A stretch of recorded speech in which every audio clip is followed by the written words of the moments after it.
Hey there, guys. So it looks like the Josh Taylor versus Jack Catterall rematch is official for March, and I just wanted to give a few quick thoughts on the fight. So for Josh Taylor, in my opinion, this is a pointless fight for him. Obviously, the narrative around the first fight is it was a massive robbery, and he got schooled by Jack Catterall, and Catterall should have become the undisputed champion. In my opinion, that fight wasn't that controversial at all. I thought the scorecards were very fair.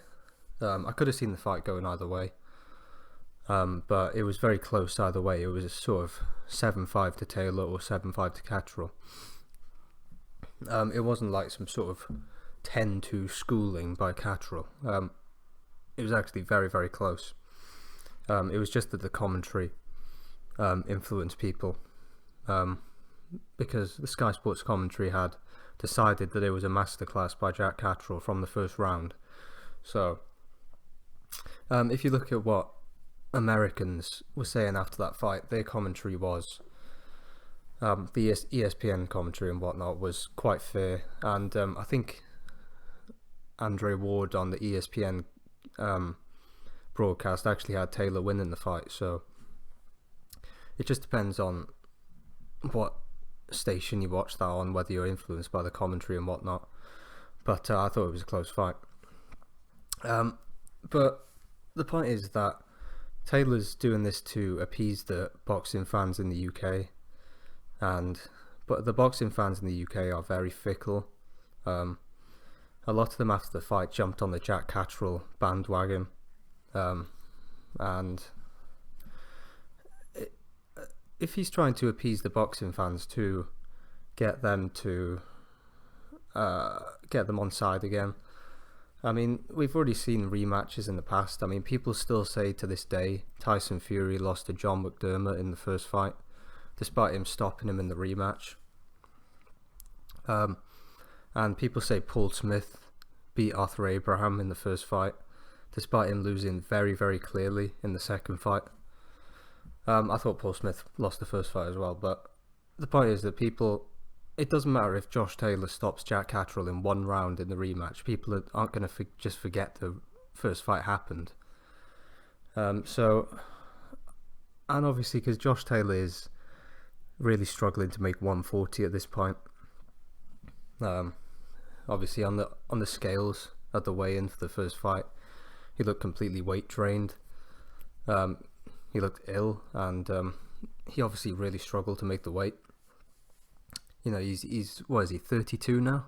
So he can't make that weight like he was when he was 25. You know, so he should have moved up by now, really. And yeah, it's just a risk to try and make the weight again and again and again. You know, even though he's getting older and he's obviously struggling. So.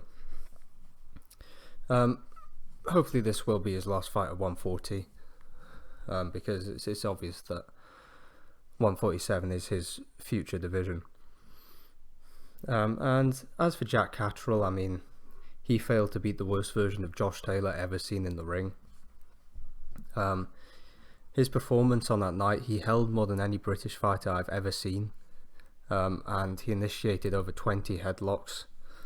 And I mean, he should have been instantly disqualified for hitting Taylor after he scored a knockdown. So, very, very dirty performance from Jack Catterall, and you could really tell he trained with guys like Mayweather, because very, very dirty on that night. And I mean, if he would have pressed the fight in the last 3 rounds instead of going into survival mode, he probably could have won the fight by a couple of rounds.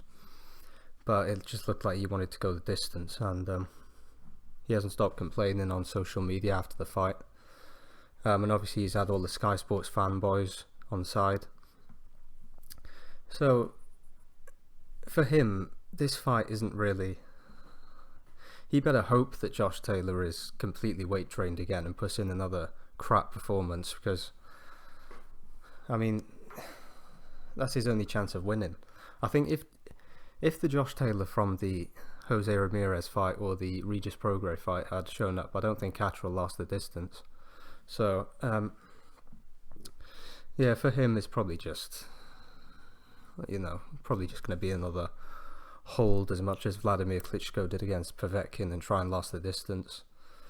I'm not going to make like a prediction for the fight because I don't know how Josh Taylor's going to make the weight, whether he can still make 140, but if he does make it as well as he did against guys like Baranchik and Prograis, I think Catterall's in trouble. So yeah, thanks for watching and God bless.